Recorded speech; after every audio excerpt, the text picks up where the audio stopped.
back and put his bracelet on because he don't want to stay. So I'm here, so thank you all for having me. All right. You want me to sit down, bro? Have a seat, please. Thank you, Mr. Harvey. Very much. Yeah. Let's give Steve Harvey a hand again. Yeah, thank y'all.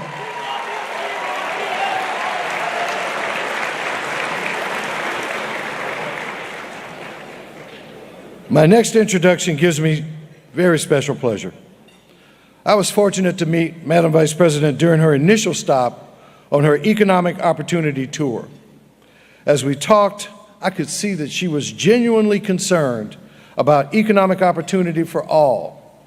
I shared how the 100 organization and I, as an individual citizen, have deep concerns regarding economic opportunity.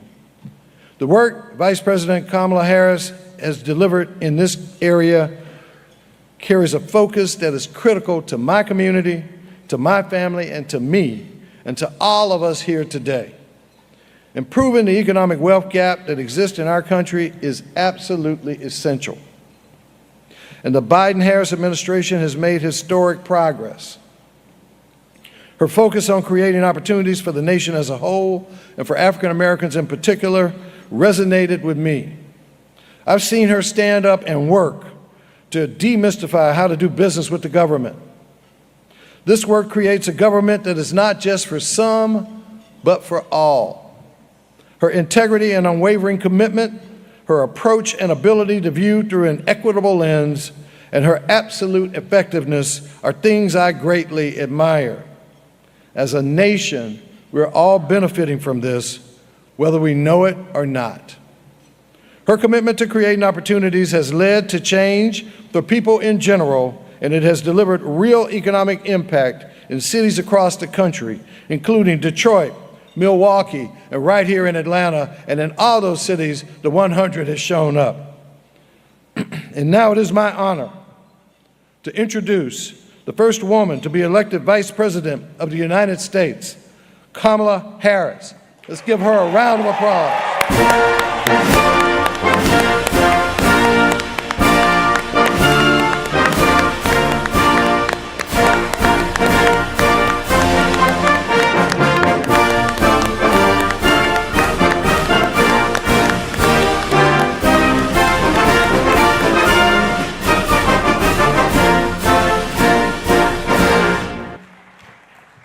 Good afternoon, everyone. Good afternoon. Chairman Jones, thank you so very much for that introduction and hosting us today. Thank you very much. Sure. Shall we? Yeah. Okay. Well, how are you, Madam Vice President? I am very well, Mr. Harvey. You've been How pretty you doing? busy. Yeah, I'm in these streets. Yeah, you are, really, you are. Uh-huh. What's your schedule after this? So I just flew in from Washington, D.C. After I'd leave here, I go back to Air Force Two to go back to D.C., and then about 4 hours later, I get back on the plane to go to Switzerland to do a few meetings there regarding what's happening in Europe, and particularly what's happening with Ukraine. And then I will do those meetings and then come right back. Me and Marjorie going to Croatia Tuesday. That plane you on, can we use Air Force Two? That's the one. That's nice. Hey, listen, let's get started because this is important information. You and I have talked about this many times before on my show, and it's a lot of things you've been doing. This past fall, you had a Fight for Our Freedoms college tour. Yeah. And you talked to over 15,000 college students to expand upon all of the urgent issues that concerned us as a people. And you've been traveling across the country doing a lot of other things. And just recently, after addressing the epidemic of gun violence and women's rights, reproductive rights, and all of this that seem to have taken away, you've launched an economic opportunity tour. So tell us a little bit about this tour and why you launched it. So I'll start by talking about where we are right now. So this hotel, many may know, was referred to as the Hotel of Hope. This was the only hotel that allowed Dr. King to speak. And it was here in this very ballroom that Dr. King gave one of his last speeches. I think it was the last one in his Poor People's Campaign, talking about, of course, what he was on the verge of doing, which was to merge the civil rights movement which is, of course, a movement about justice, with the movement around economic justice. And it was shortly after he was here that he was assassinated. And so the symmetry of being here as the first black vice president of the United States to talk about the importance of growing economic opportunity for the community is something that I feel very strongly about. And so I'm doing this tour. Thank you. So I'm doing this tour mostly because I believe that for those of us who do the kind of work that our administration is doing, that President Biden and I are doing, in order for it to be real, it's got to hit the streets. And the only way that that will happen in a meaningful way is if the people are aware of what is available to them and then take advantage of that. So I wanted to come and speak to 100 black men, to this organization, because I know who everyone here is. This is a room full of leaders of every age who can help get the word out about what we have made available, because it's so important people take advantage of what's available. So I'm doing this tour to, one, highlight the importance of speaking truth about the obstacles that have existed for access to capital, for home ownership, for black folks, and what we are doing to actually deal with those obstacles in a way that we create opportunity. I'm going to talk a little bit about that in a minute. So, for example, what we're doing around reduction of debt, debt forgiveness, what we are doing to address the racial wealth gap as it relates to a number of issues, including access to capital for our small businesses and entrepreneurs, what it means in terms of housing discrimination, and the work that we need to do and will continue to do to address those issues. And really, the essence of this tour is born out of a belief that people need more than just what is necessary to get by. We want to get ahead. And we know that it is important that we have reduced black unemployment to historic lows, but that's a baseline, which is that people have a job. In our community, we also have ambition, aspirations, incredible ideas, and the division between that and actually being able to put it to use is often about access to the relationships of the capital that can take us from those good ideas to creating a business, starting a business, growing a business. So that's why I'm doing this tour.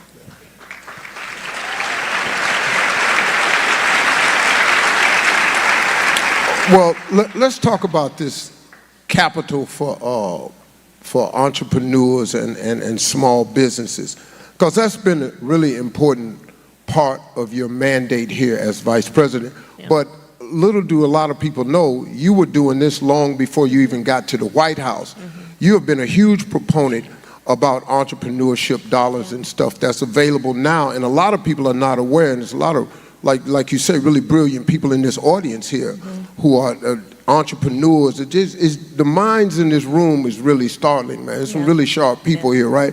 And if they only knew what was available for them. Tell us more about this work for small business and entrepreneurs. So like you said, Steve, when I was in the United States Senate, I actually was responsible with a group of other senators for getting $12 billion more into our community banks. So the importance of community banks is they are, as they are called, they're in the community, led by members of the community. They are people who understand the capacity of the community, the needs of the community, the culture of the community. They are folks who, unlike the big banks, will see the dream that an individual has for what is possible, and instead of rejecting that dream because maybe it's something they've not heard before, they will listen to it and then give folks advice, including financial literacy advice, helping people know how to run a payroll, how to deal with inventory in a way that they can start a business and sustain that business and grow that business. So the money that we are putting in community banks is intentional in that it is there that we believe there is going to be the greatest opportunity for folks in the community to actually do the work that is about entrepreneurship. Since I've been vice president, I also created what's called the Economic Opportunity Council, and I got the big banks and big tech companies to invest private equity into community banks. And we're on track to getting $3 billion more into community banks because of that partnership.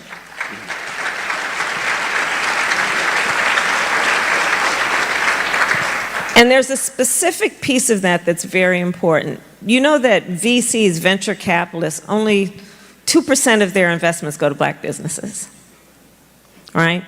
We also know that black folks are 1/3, I think the number is 3 times less likely to apply for business loans. And a big part of that is that nobody likes to be disappointed, right? And the feeling, rightly, after so many things can disappoint, that I don't want to go for it and then be rejected. Right.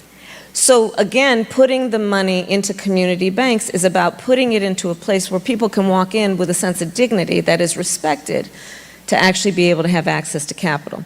So we're doing that. The other piece that we have done is from the day that we came in office as an administration, President Biden and I made a commitment that we would increase federal government contracts by 50% to minority-owned businesses. And understand what that means. Once you get a federal contract, it's usually for 5 years, and you can renew it for 10, 20, 30 years. So, Steve, unless somebody messes that thing up, it's yours for a very long time, which is going to be a source of incredible wealth-growing opportunity for yourself, for your family, and for your community. So these are some of the things we've done around access to capital to address the disparities that have for too long existed. And I put this all in the context of another reason I'm doing this tour. Since we came in office, we passed the bipartisan infrastructure law. We are putting billions of dollars on the streets of America to upgrade sidewalks, roads, bridges, freeways.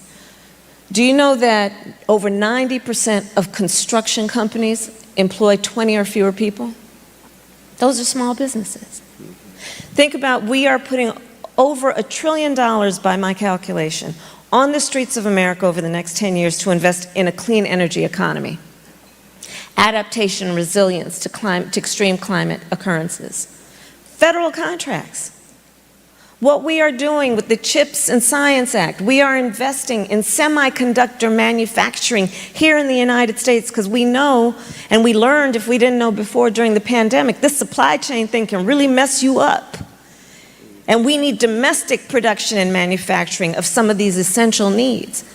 So in the last 3 years, our accomplishments around growing the economy of America in a broad-based economic policy means putting trillions of federal dollars into the economy, which will require for it to be meaningful, folks to take up those contracts to do the work that is about building up our nation. So that's part of why I'm here, is to ask everyone here, help me get out the word of what we are doing, and that the Small Business Administration, as an example, and we have representatives here, we have the Deputy Secretary of Commerce here, the Deputy Secretary of Treasury here, help get the word out about what is available, because too often, like I said, black folks are 3 times less likely to apply for these things. But we got to let people know that it's there so that they will apply and take advantage of what we are doing, including we have finally gotten rid of the prohibition on people with a criminal record being able to apply for SBA loans. We just got rid of that.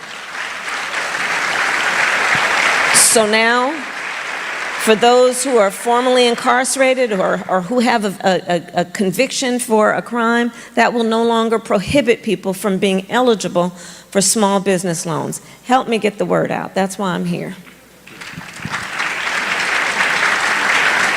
Well, that's good, because you might as well be able to get a small business loan, because you can be president too with a criminal record, so that's a nice exchange. Ain't that about a...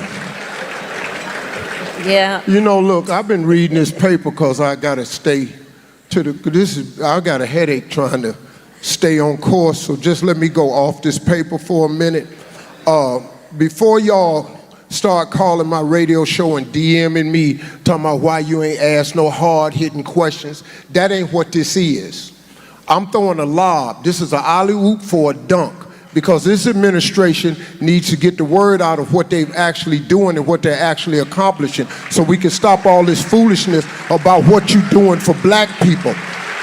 Can't nobody come out with no agenda and call it this for black people and expect to get in the White House. You got to play the game different. Y'all know what this is. So now this next question is another lob for her to dunk. Because they done a lot, man. But see, I'm on this radio show and I'm hearing all these people talking about, I'm not voting if they not doing nothing for us. Listen to me. If you do not vote, the analytics will show. They know how many women vote, they know the age you are when you vote. If we don't vote, how we gonna ask for something next time? If you ain't got no voting power, you talking about reparations. Ain't nobody finna give you no reparations and you don't vote. Oh, why you think they finna give us some money? No how, man. I hope they do. They owe us. I'll go down there.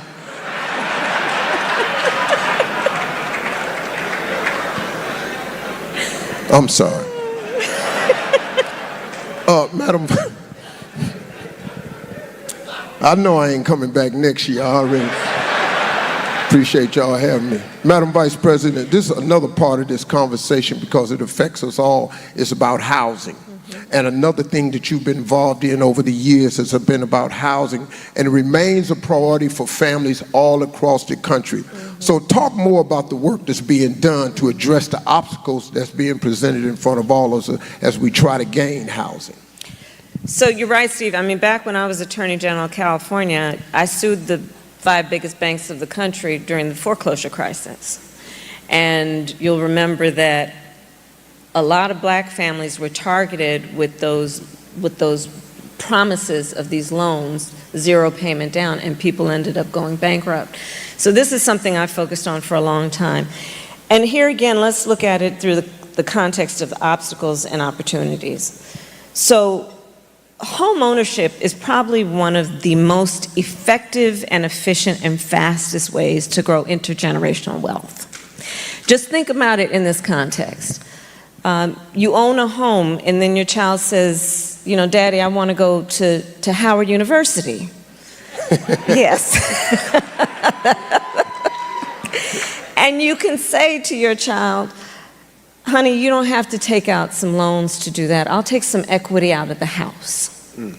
Or let's say your daughter says, I want to start a small business. And you can say to your child, honey, you don't have to take out a loan. I will take some equity out of the house to give you some startup capital. Intergenerational wealth. Okay, but that's a fact. Now let's talk about other facts. Let's talk about, we don't even need to go as far back as 40 acres and a mule never happened. Let's go to the GI Bill.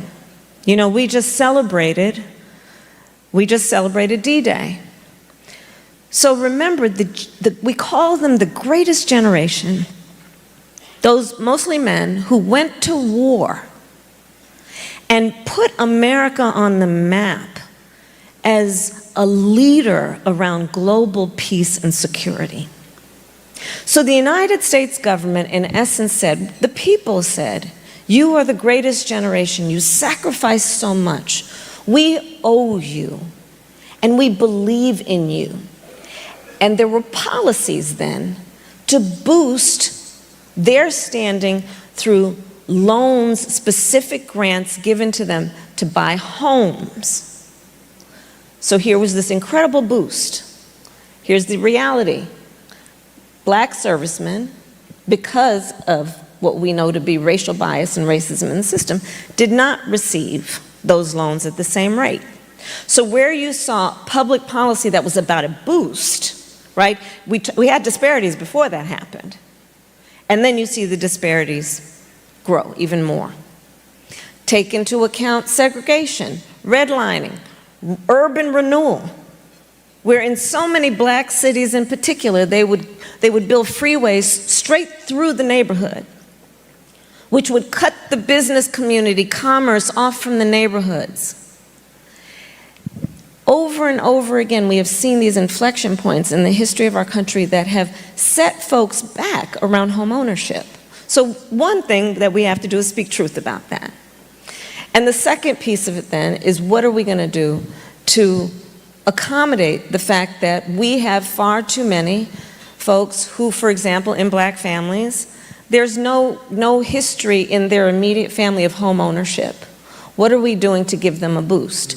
So we are proposing a policy, which we are on track to getting done, so that if you are the first generation in your family to go for home ownership, you'll get a $25,000 credit for down payment.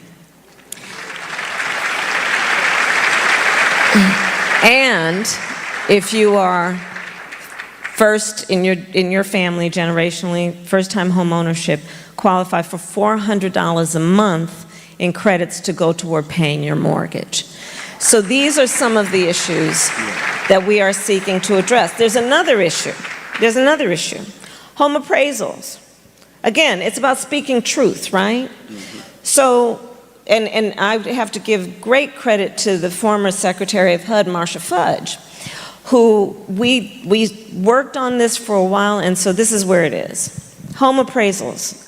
How many people here have heard the story about a black family wants to sell their home or take out a second mortgage, needs to get the home appraised for its value? And they call in the appraiser. The appraiser comes in and appraises it for a certain number.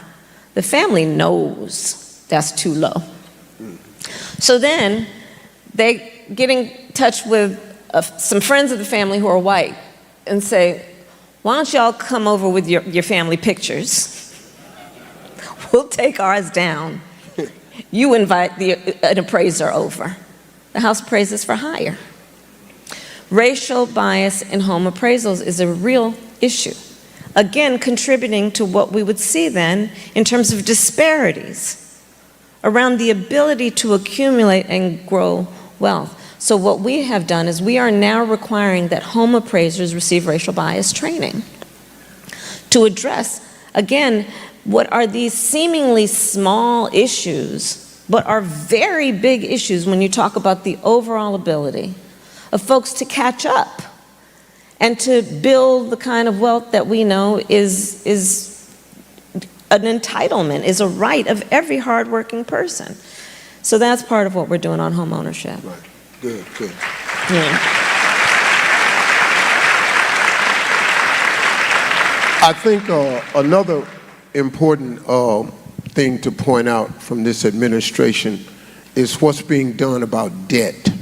Because debt, look, I got 7 kids and all of them went to college. Yeah. And they were fortunate enough where they didn't have to deal with that, right? But the average person is smothered with this debt. That's right. They struggling out here with this debt, these medical bills and all like this. Talk to us about what you all's plan has been, what the administration has done and wants to do pertaining to debt. So I'll start with student loan debt. We have now, and anybody who has received student loan debt forgiveness, please testify. Everywhere. We have forgiven over $160 billion of student loan debt for over 5 million Americans.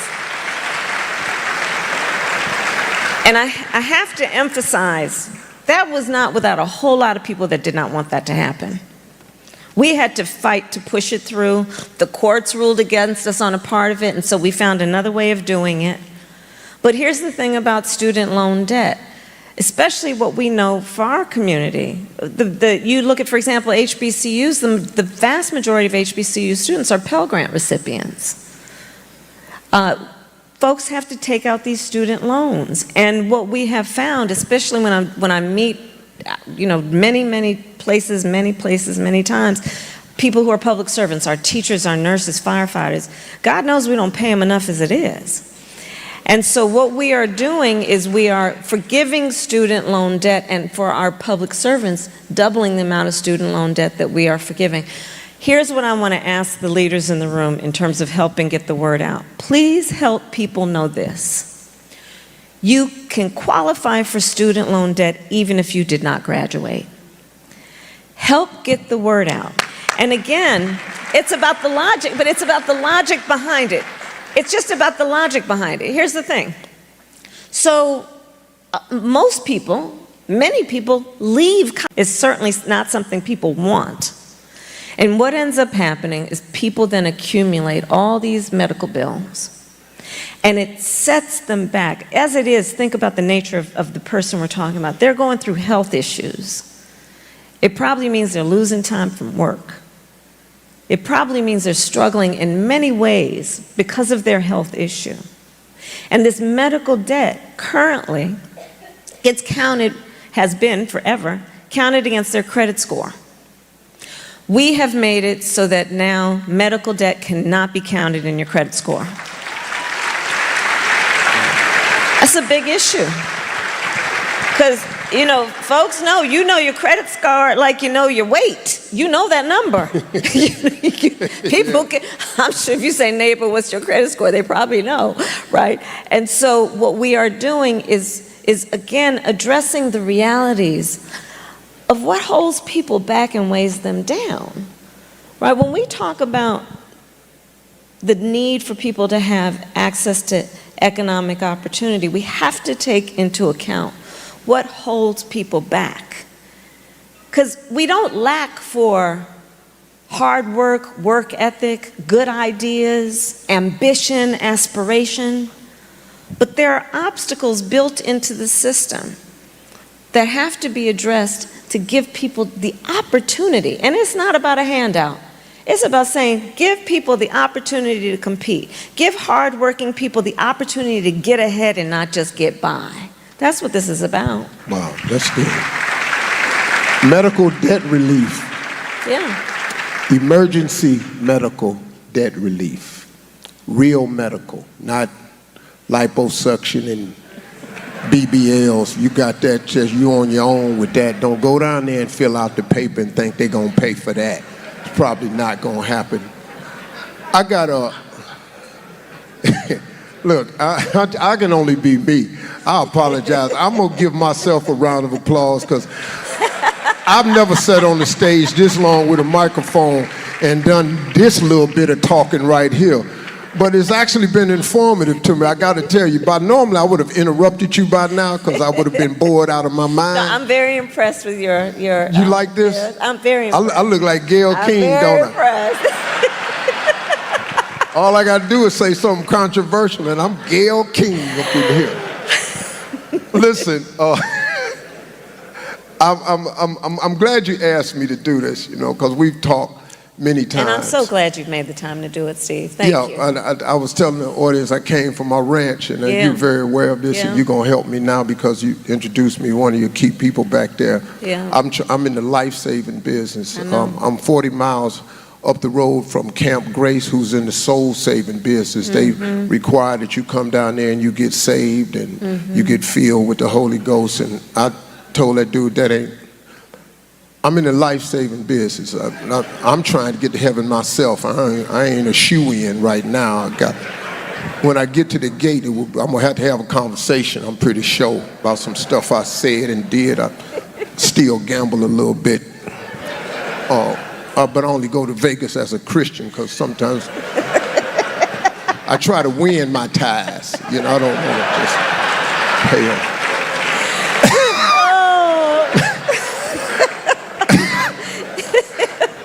Listen, before we get out of here, I wanted to say this to you, Madam Vice President. We got a room full of incredible leaders out here. I mean, I feel so honored to be here. And there's so many young, brilliant minds in this room. What advice would you leave us today moving forward? Well, in particular to the young leaders, I'd say a couple things. One, you must dream with ambition. Your ambition is a good thing. It's good to have ambition. Don't ever let anybody tell you you should not have ambition and aspirations. You must have and know that you are applauded for having the ability to see what can be unburdened by what has been. And don't ever hear it when somebody says to you, oh, nobody like you has done that before. Oh, it's not your time. Oh, you're too young. Oh, and then this is one I love. Oh, it's going to be hard work. Don't you ever listen to that. I like to say, I eat no for breakfast. I don't hear no. And don't you either. The other point I would make is this, and certainly the leaders in this room know the experience that I will now describe. But to the young leaders, I will say, you're going to, in many times in your life, find that you are in a room, be it a boardroom, a meeting room, where you're the only one that looks like you. And I want you to hold in your heart and in your mind the image of what you see right now and in this room, to know that when you are in those rooms, we are all in that room with you, expecting you will walk in that room with your chin up, your shoulders back, carrying the voice that we expect you to use in that room. And know you are always applauded for being there. Don't ever let a circumstance or situation or person make you feel alone. We are all there with you, and that's the beauty of what 100 Black Men does as an organization. And so these are the things that you must remember in life, and you must always know how celebrated you are and how special you are and how much you have to give our country. We need you. To the young leaders, I started, Steve, as you said, a college tour last fall. I'm going to tell you, I love Gen Z. I really do. Now I'm going to say to the older adults, you know that if someone is 18 today, this is humbling. You know what year they were born? 2006. Deal with that. But think about Gen Z and our younger leaders. They've only known the climate crisis. They have actually coined a term, climate anxiety, to describe their concern about having children one day or owning a home for fear of what extreme weather might do to wipe it out. They witnessed the killing of George Floyd. They went through a pandemic and lost significant pieces of their education and socialization process. During the height of their reproductive years, the highest court in the land, the Court of Thurgood, just took a constitutional right from them so that our daughters will know fewer rights than their grandmothers. And I would ask them, Steve, everywhere I'd went, and it was always a packed room with an overflow room, I'd ask the students, the young leaders, raise your hand if at any point between kindergarten and 12th grade you had to endure an active shooter drill. And almost every hand went up. It was bone-chilling. This one younger student said to me, on this subject, that's why I don't like going to fifth period. I said, why, baby? Why don't you want to go to fifth period? Because in that classroom, there's no closet to hide in. On some of the biggest issues facing our country today, and up in November, when these young leaders start voting in their numbers, I see a sea change. Because they're not playing around. This is not intellectual. This is not academic for them. It's a lived experience. And so I say to the young leaders then, with that point, you were born leaders. And if you're in this room, it's because you have chosen to be a leader, and just keep leading, because we need you. We need you.